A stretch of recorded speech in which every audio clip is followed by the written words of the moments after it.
This is what I'm going to use to create my art today. I have water for when I paint, my pencil pouch. Paint, pintura. Pen in Spanish is pluma. And my watering bottle in case I get thirsty. Today I'm going to draw Ariel. I love mermaids. Mermaid in Spanish is sirena. Sometimes it's hard to draw mermaids, but that's okay. Now I'm going to draw her body and her tail. Tail in Spanish is cola. Now I'm going to draw me with Ariel. I have curly hair.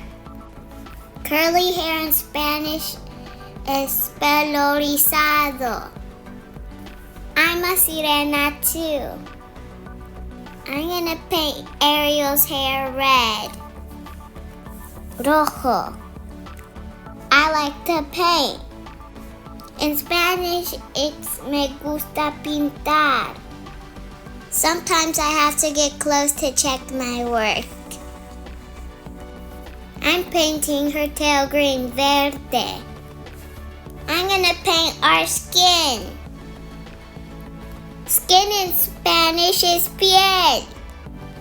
Ariel's fin is blue. My tail is 3 colors. Tres colores. Now for my hair and Ariel's bikini. Yay, I'm all done. Like and subscribe.